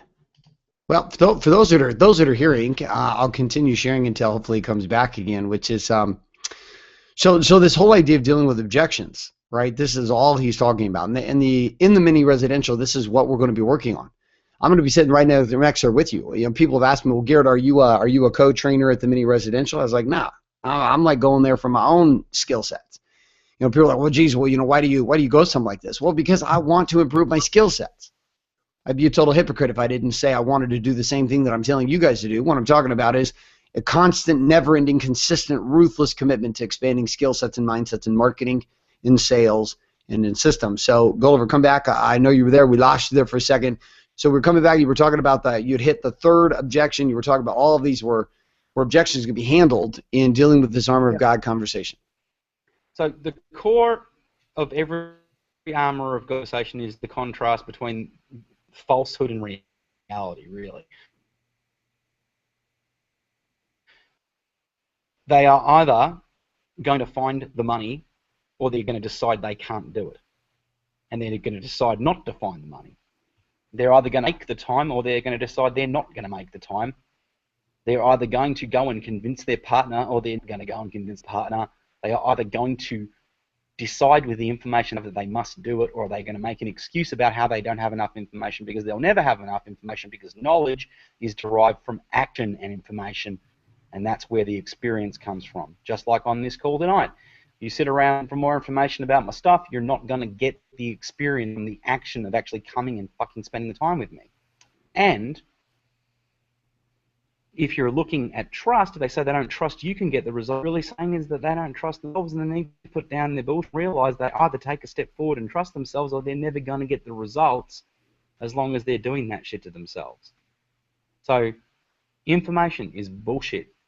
Trust is bullshit. Partner is bullshit. Money is bullshit. Time is bullshit. They're all just excuses. Now, the power in this is, an excuse is what? It's someone feeling like they have to excuse themselves. Like when you fart in a crowded transport. You know, oh shit, oh, excuse me, I didn't mean to fart all over you, I feel bad. What does that tell you about your prospect? It tells you they are trying to excuse the fact they're not doing what they know they fucking well should. So the fact that they're making excuses tells you what? They know they should do it. So what do we do about that? Well, we have to use a strategy to get around that. Now, there's two types of ways of doing this. Now, if you look at old school objection handling, we call it, if you look at the movie Boiler Room, based on the life of a great sales trainer, we have what we call rebuttals. What's a rebuttal? Rebuttals come from high school debate. Well, actually, you're wrong, and here's why. How's that work? Horrible. All right? Horrible. I want you to spend $80,000 with me on my private program, Garrett, but the fact that you think that you need information wrong, you don't, you should just give me your credit card. How do you feel about that? Do you want to give me your credit card? How about that? Well, because you're fucking wrong, pussy. Now give me your card. Yeah, it doesn't work on some people. It doesn't work very well, but particularly if your customer has self-respect. So there are some people that will work on, but they will end up being refunds. You know? Yeah, well, that whole buyer's remorse comes about from that process. This is the thing, and rebuttal is basically arguing. Right now, I'm okay with arguing. I'm okay with rebuttal under certain circumstances, but I want to look at this from a point of view of of tactics and strategy. Do you understand the difference between tactics and strategy? Can you give me your definition, Garrett? Yeah, What's a tactic versus strategy? Okay, so for me, a strategy would be like a comprehensive experience. It's like I'm going from A to Z, and a tactic would be something I'm doing at different checkpoints along the way in that strategy. So strategies Correct. tend to be bigger. Tactics is like, ah, shit, I'm in this one phase in the strategy, and I need one tactic to deal with this situation. So if your tactical situation is you've been dropped at the base of the mountain, your strategy is take the mountain, but you've been dropped at the base of the mountain. The intel says that there are, maybe a couple of machine gun nests at the base of the mountain. You get there and you get your helicopter drops you off, and the Black Hawk comes down real quietly, and then you guys hike in 5 kilometers with your little SEAL team, and you get to the base of the mountain. You got your night vision goggles on. You realize, fuck me, there's not just 2 machines, there's 3 tanks, and there's a fucking helicopter patrolling the top of the mountain where there's like a heavy fortress emplacement with air-to-air missiles and all this crazy shit. You weren't that bad intel. That CIA guy must have been on the wrong mountain. I don't know. But suddenly your tactics are going to have to change. Right, if you want to take that mountain, you're going to have to call in a nuclear strike or something. So the difference between tactics and strategies is rebuttal is tactical. It's like, you say this, well, I say this, fuck you. It's sort of force on force. It's tick for tat, right? Strategy is no, I'm going to lock off that blow and I'm going to twist the arm and I'm put it behind his back and then I'm going to push him face down to the ground and then I'll stomp on his head and then I'll win the fight. It's thinking 5 moves ahead, which, funnily enough, there are 5 bases to Armor of God. So it's having a tactical response which is knee-jerk, or having a strategic response is, well, first I'm going to do this, then I'm going to do this, then I'm going to get him to admit this, and when I've done that, then I'm going to get him to say this, and when he said that, then I'll have him. So this is how it works. Armor of God. Step 1, active listen. So Garrett, I hear you saying you have no money. Is that correct? Thank you. I want to reward you. Step 2, reward. I want to reward you for saying that, dude. And I want to reassure you, most of my people, step 3, reassure. I want to reassure you, man. I know how awful that feels. I've been there with the debt collectors ringing me and not having enough money on my credit card, and I know how much that sucks. And I want to say thank you for bringing that up and reassure you that most of the people that come to me don't have $1 million in the bank because they're not making any sales. So that's actually not a problem. We can help that. So what have I done there? I've taken the time to hear his objection and make him feel loved and heard.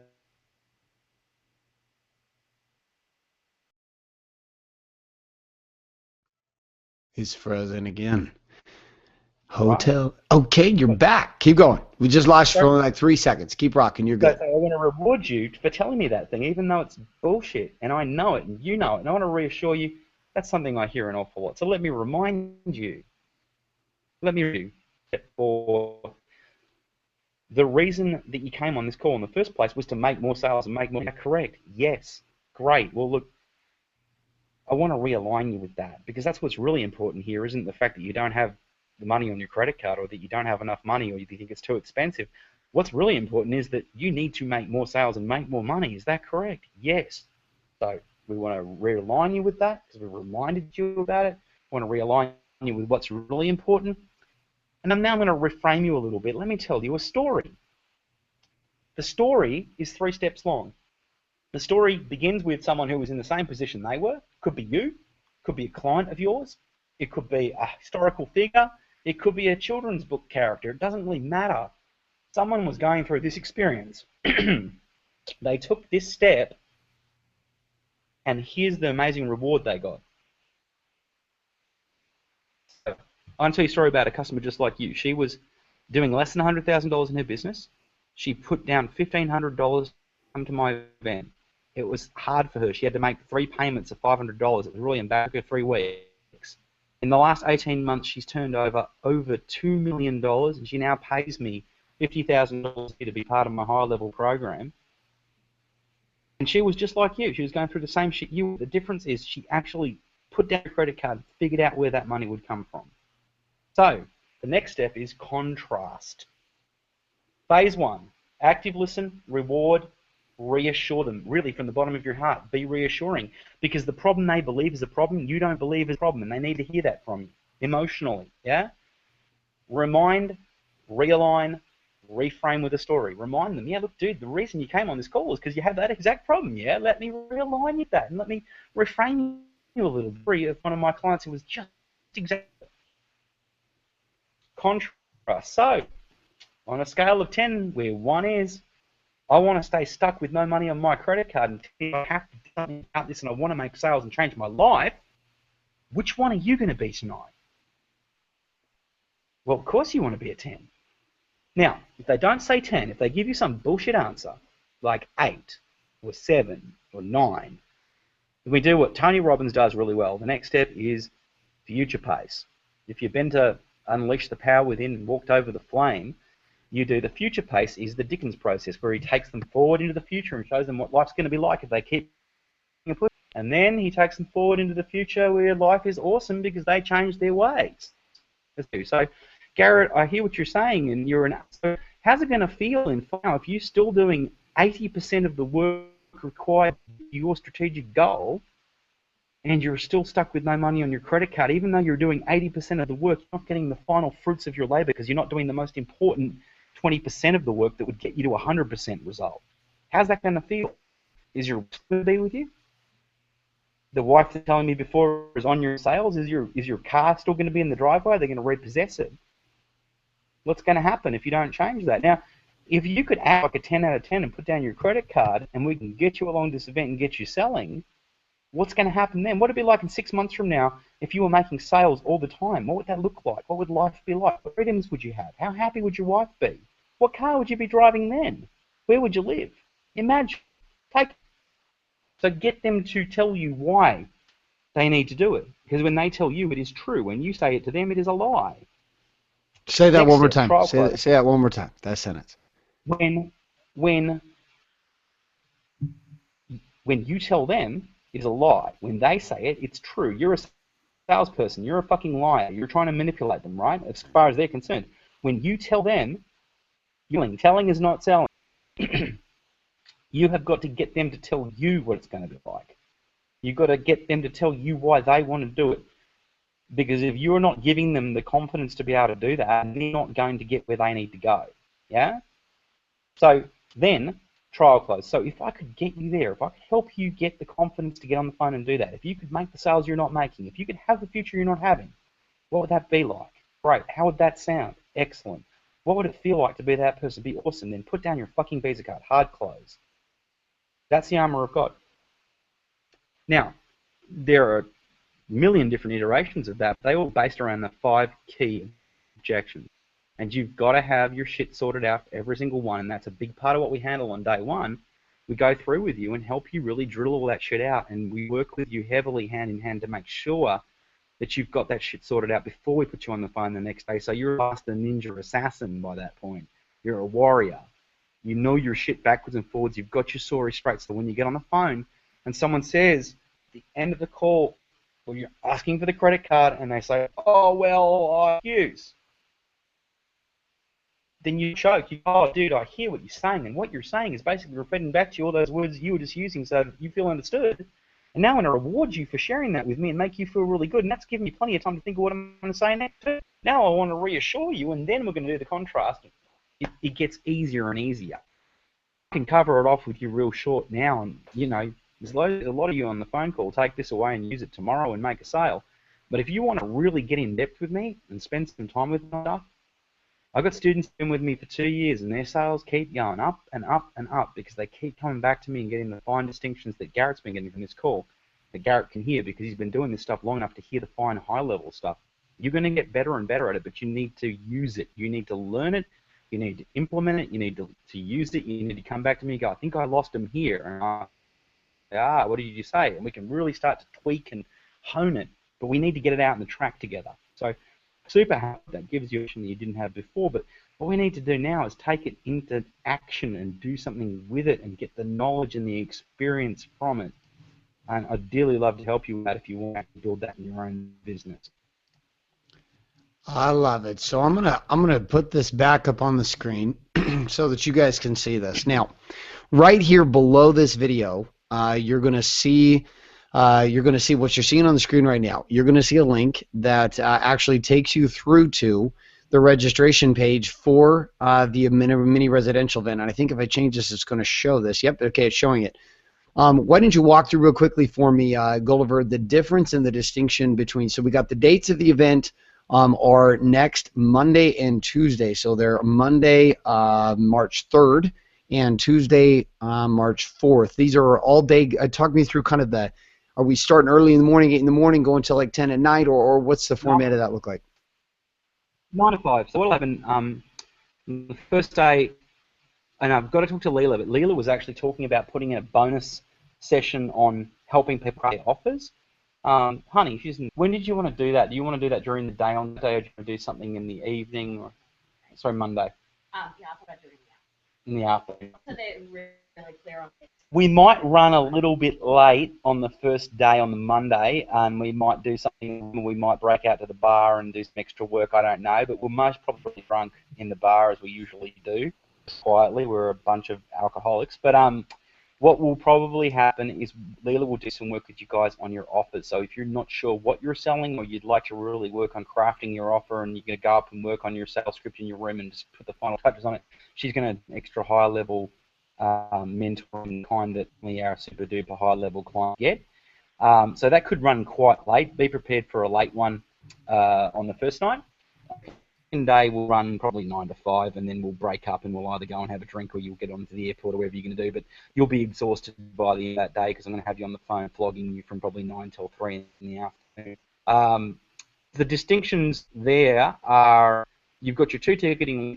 The way it works is this: the $997 guarantees that you're going to get access to me and Leela directly throughout the course of the event on your personal stuff. There'll be a lot of people in the room. So the people who get in at the $997 level are guaranteed up front to sit. They're guaranteed to get help from me. And we will treat those people as a preference, obviously. And they also think we're going to put on some bonus phone calls in between now and then to talk to them personally. The $497 people also walking around, and we've also got sales staff there who we've trained personally who'll help you as well. But you don't get that guaranteed Leela puppet mastering and me mastering you one-on-one. It's something that might happen, it might not, depending on where you're at. So we obviously want to make sure that people who really analyze one touchy-feely snugly get in there and actually put their hand up and say, look, I really need help, I really want this, I want to get that extra level. So if you feel as if you're really going to need that, put down your 997. If you're duper, I want to come, I want to get the content, I want to be part of it, I want to do it, but not super far out whether or not I get one-on-one time with you or not, 7's fine. Just either way, we used to sell one day of my content for $2,000, and people happily paid it because of the sorts of results you could get. This is an absolute steal, and the reason we're doing it this low price is because we want to come out to communities like Garrett's and others in America who haven't heard of us before, and make it real easy for you guys to come on board and make it tough, not so tough on your wallet. For you to get to be friends with us and get an amazing result, because frankly I want to sell you something more expensive. You're not going to do that unless you've gotten a result, or unless you feel that confident. So I want to make it real easy and lower the barrier of entry, get involved, and that's why it's so cheap. So grab it now, because ordinarily minimum cost program is $10,000. A medium level program is $50,000. Our high level programs are like $80,000 and $100,000. So this is the cheapest our shit ever gets. It's super cool. So I'd love to have you there. Get onto it. Sign up. At the end of the day, you're not going to be sure about this till after you do it. If you've got any worries or issues, at the end of the day, they're just crap you're telling yourself you need to improve in this skill. If you're in business, I don't care if you're Frank Kern or Ryan Dice, both of whom I've had, both of whom I've helped, and both of whom I've helped money, and both of whom I've helped make money. I don't care if you're at the very, very highest peak of your game like Garrett, or if you've just started and you're scared in your pants about it. I can help you, but you have to event. You have to come and see us. If you can't make it there, you're not going to make the transition you need to make. If you refuse to make the choice to be there, then you're not going to get the result. And I'm not here to push you to do it, but the reality is you can be, on a scale of 1 to 10, you can be the guy who makes excuses, or you can be the guys that get results. Who are you going to be? Well, it's your choice now, yeah? Love it. I want you to look on the screen again one more time. The 3 big points of what you're going to take away from these 2 days. First thing is you're going to put together your sales script. And there was a time where I thought the whole sales script conversation was bullshit. I thought, that was when I went through this weird phase of selling is kind of like, you just rub some oil on it and somehow people buy. And when I came out of that, what I realized was the importance of a sales script, mostly so that we could build consistency. So you're going to be putting together your sales script with Thor, with Leela, with us in the room. You're going to have guys like me sitting right next to you. We're going to be drawing out our sales scripts. So you're going to have people you're going to be spleening off of and what we call slithering off of next to you. Second thing you're going to have is you're going to learn the armor of God objection handling process, what Thor just went through. Sorry, Gulliver. Bro, I've been calling you Thor for so long. Gulliver, the Thor, the sales warlord. I was like fucking it up on the video I did earlier today too. Going through what you heard tonight, which is the armor of God. But see, guys, it's different. Like, God, how do I explain this? You can hear a concept once, and all that becomes for you is you looked over, you saw a painting, Gulliver painted it, he said, hey, here's this armor of God, he painted, he said, here's this idea. And then there's this whole other experience, which is actually living the content. And that is what day one and then living it in the experience of day two is. Third piece here is you're going to get on the phone and actually make some sales in the room. Unlike any event where you would go to where it's informational, you go there and then you leave and go home. Right? You've got an opportunity to put this into application immediately, which I would imagine continues to stick. The stick rate for the content inside your mind, is retention levels huge. But the big result that gets me excited, and why I could even look at it, because it's tough for me, like getting away even from business and what I do day to day, it was simply whoops, I just flipped that thing. Was this idea? I'm like, oh, I can't afford to take away that many days from my business because I've already been gone for these events and these events. And then the minute I saw day two, I was like, wait a second. This actually works out really nicely. Not only do I get to refine my mindset and skill sets in day one, my mindset's in day one about selling, but then in day two, I get to actually put all those mindsets into application, and I get to go make some cash. And at the same time, I get to serve and bring a bunch of warriors into our programs, a bunch of individuals into my wife's high-paid hairstylist academy, and really be able to serve. So, like, for me, this is a no, like, I can't put this any other way. This is a no fucking brainer. Why? Because for you and for me, this is an opportunity for you to show up, master the mindset, and then implement the skill set. Like, there are just not environments where you can do this on marketing, on sales, on systems. You can't do it. And you're going to walk away with all. You get a sales script. You're going to be co-creating while you're there.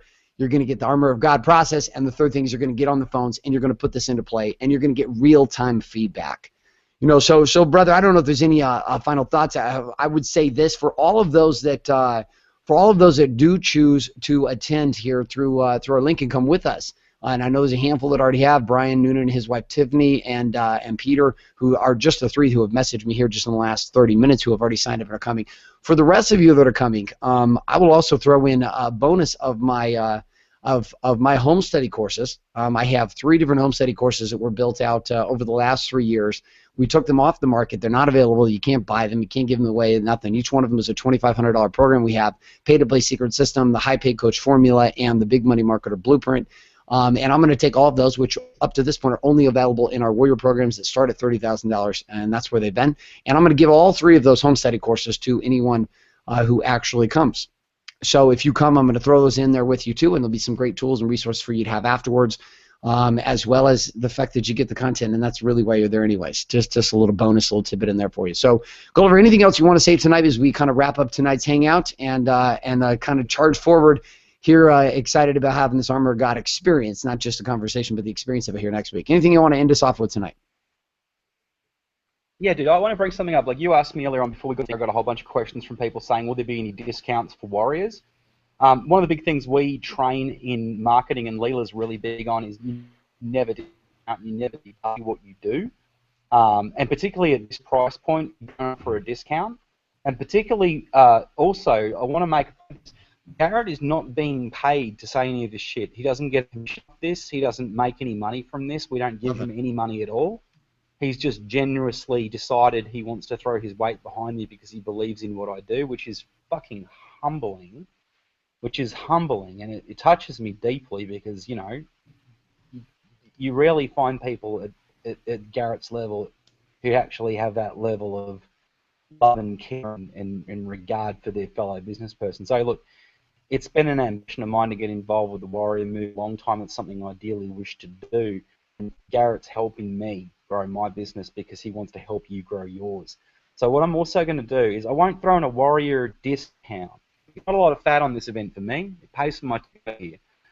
But what I will do is if you sign up tonight, I will throw in a warrior bonus. I will give you a 50 session one-on-one. Now, my opportunity cost is about $3 an hour. So that's worth money. I mean, that's worth money of my time going and making, $10,000, $8,000 sale that I'm going to spend with you. I will see who signs up on my payment gateway tonight. I don't know who it was and who it wasn't. But if you're one of the people who's wibbling and wobbling and not sure and you've got any questions you want to ask, sign on up, and I'm happy to spend a little bit of time with you in a blitz session and work on your stuff. Some of the bullshit excuses I've heard from people before this event make me want to throw up. If you still have any, that's your opportunity. But what I'd say to you is this. There is no one who cannot bet who's in business or in sales. Any time you spend on sales in your business, time wasted, it's like green vegetables. It can't fucking hurt.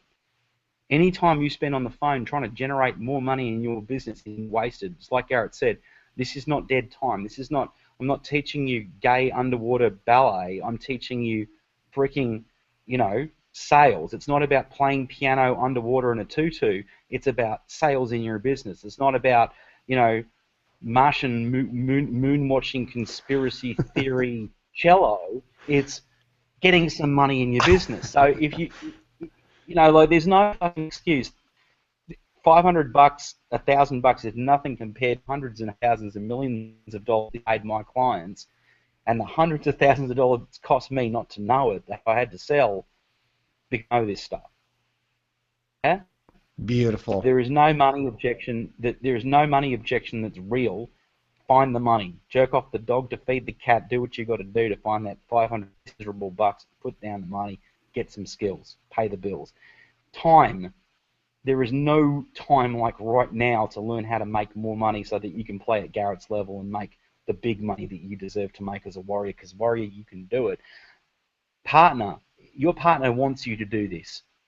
If you've been having that problem with your partner where you don't have the freedom to give her what she really wants and the business and the life that you really want to have and you deserve, your family deserves, your partner deserves, your business partner needs from you, your life partner needs, you need to fucking do this. There is no excuse. There is no fucking reason. You have enough information. You need to turn it into action. And if you can't, then trust Garrett and trust me. We know what we're fucking talking about, and it cost us both, no doubt, hundreds and hundreds of thousands and millions of dollars in lost opportunity not to know the skills that Garrett knows, that I know, that we can help you with. So super, super happy to have you there. Don't come to me with any bullshit excuses because they're all lies that you're telling yourself to get in the way of your own greatness. And if you acknowledge that, well, you're already halfway. We're going to have a great time. So I can't wait to welcome you guys into the community and spend some quality time with you and Garrett, my beautiful wife Leila, to help you with marketing and your mindset and helping move you forward. You need to be there and to make a difference. I can't, if you've enjoyed this, but I exhort you to invest in the dodgiest, scariest thing in the marketplace, yourself. Because the thing that I'm asking you to do here is invest in your own knowledge. And if you have to make up a bunch of excuses, well, maybe this is not for you. Maybe if you're someone who's making a bunch of excuses and dithering and, oh, I can't be there, I can't make it, it's too far. I flew 14 hours to get here. It's not too far. You can do it. It's time to step up. My last thoughts as we wrap up tonight's hangout, and I forgot to even emphasize this when we started. This is not like I don't have an affiliate link to get paid on this. There is no incentive for me to promote this.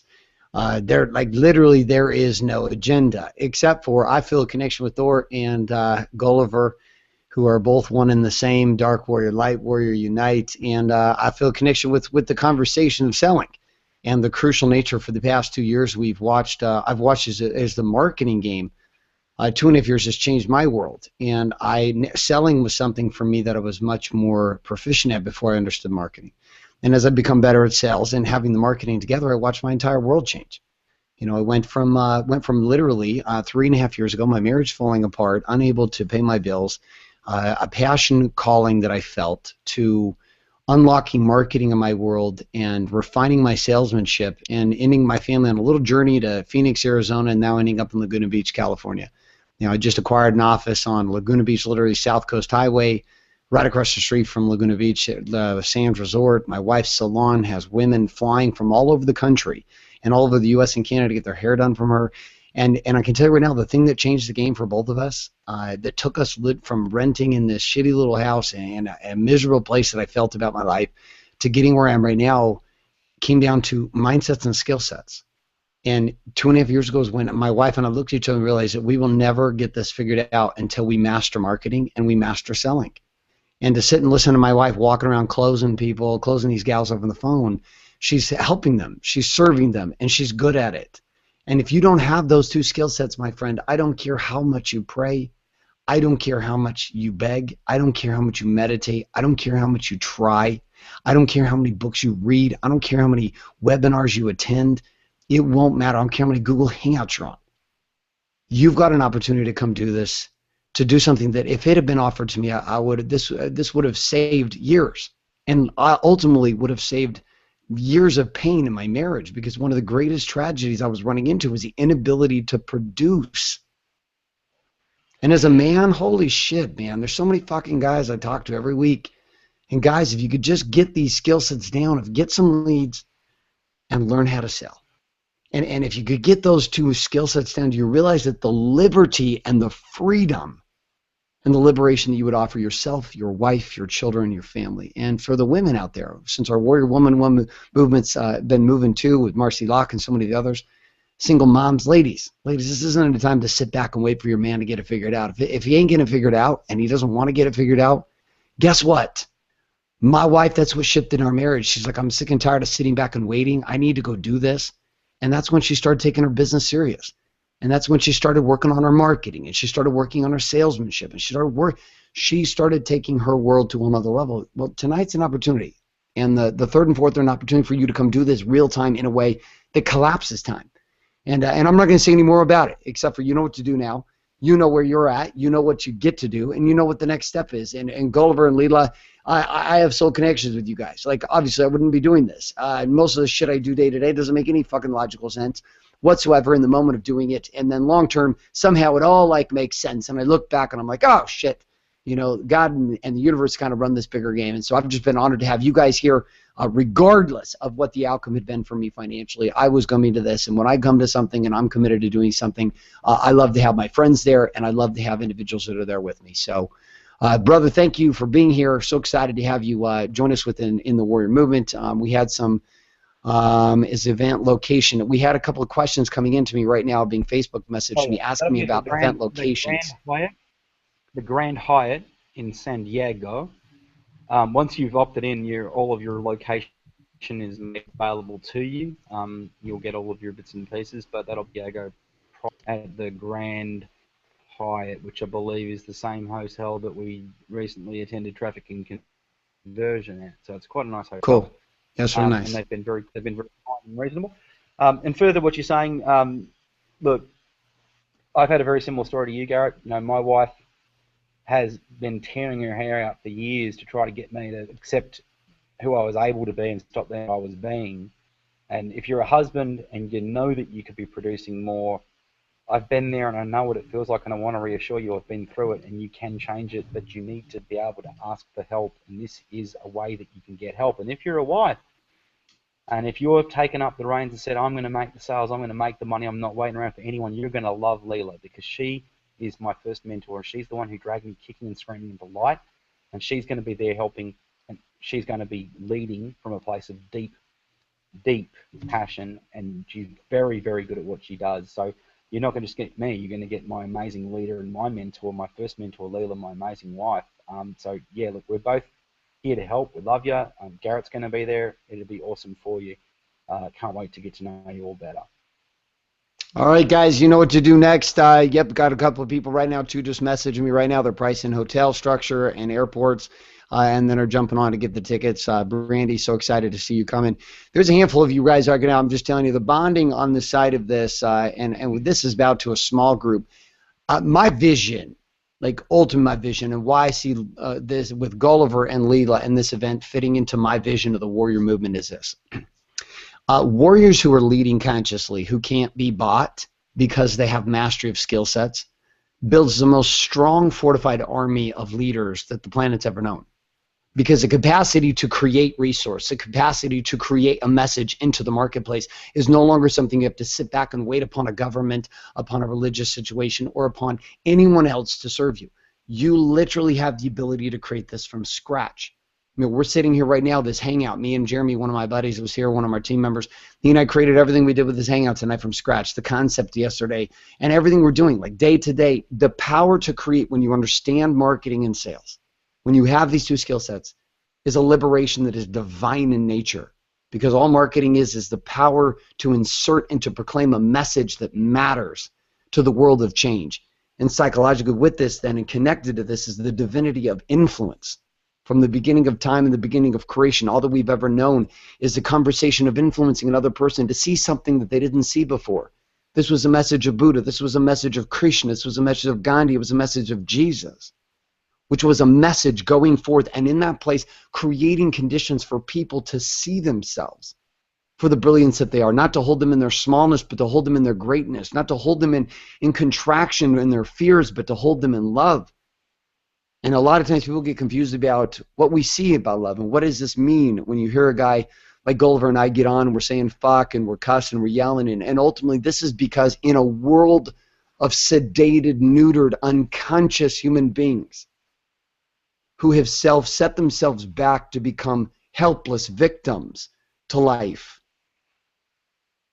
we are speaking like lunatics in the wilderness, praising and calling out and saying that God in the universe of your understanding is calling forth to you as a divine creator, giving you an opportunity to see something that you can't see, to awaken and to remember the truth of who you are as a divine creator, to take the unorganized and to create the organized, to take chaos, and in that chaos to produce clarity, to take what is disharmony and to produce harmony, to take what is fear and to level up to a game of true and pure love. Even Jesus walked through the temples with the whips and began to beat the money changers, and at the same time gave the beatitude speech of saying, "You are love." And you've got an opportunity to experience that for real time with me, with Gulliver, with Leela, and with a whole crew of other individuals in San Diego. Don't allow yourself to make the excuse. Last thought and we're done. I have people come to me all the time who knew me 3 years ago. I got messaged by 3 or 4 different individuals today who I haven't talked to in 3 or 4 years. And the same common conversation comes up all the time. And they say, Garrett, and how did you do it? How did you get to where you're at? How did you turn everything around? I knew you and your wife before. You guys were horrible. You were going to get divorced. Your life was in shambles. Your body was okay, but dude, you're more fit and more ripped and more financial on fire, and your life is in a place that seems almost beyond dream world. And I said this one thing to all of them today, and I'll say it to you tonight. I said yes when the masses say no. I invest in me and in relationships like I am tonight with Gulliver and you when they say no. I make the hard decisions that bring about liberty while others contract and say no and make the decisions that make them comfortable. Don't allow tonight's decision to be one of comfort. If it's the right decision, guess what? It's going to be really fucking uncomfortable. And what's going to be even more uncomfortable is the circle of influence that you're around that watches you 3 to 6 months from now after obtaining these skill sets in San Diego next week, completely turning your entire world around. And that will be the uncomfortable conversation that you get to turn to them, and they'll say, how did you do it? And you'll say, I said yes when you said no. I saw the value in me when you decided to contract into security. I made the leap as a divine creator to expand who I am while you shrunk in fear of the opinions of man. And that's it. Join us. You know what to do now. Click on the link below this video. We're going to fire this back out if you're watching this on replay. I look forward to seeing you in San Diego with us at the Hyatt for 2 days during the mini residential. So honored to have my brother and my sister from Australia fly all the way over here. I get to travel down a whole whopping 1-hour drive from Laguna Beach. It's an intense trip. I might have to stop twice to get a Gatorade and a coffee. And I will make it down there On time. The funnier thing is I'll probably be the only one that's fucking late, and everyone else will be on time. I'm going to make sure that does not happen. Does not happen. So, brother, thank you so much for being here, and thanks so much for the rest of you who are being here on this Hangout. Have a fantastic rest of your evening. Again, what you get to do next, let me share that screen one more time, is jump over, click on the button underneath this screen, underneath this video, that will take you through to the registration links. We'll make this available on Facebook as well as email, as well as here on this YouTube recording of the Google Plus Hangout if you happen to be watching that also. So have a great rest of your evening. Have a great rest of your night. This is Gulliver and myself signing off saying good evening, good afternoon, good morning, and good night. But most importantly, love and light. And we look forward to seeing you at Divinity Res.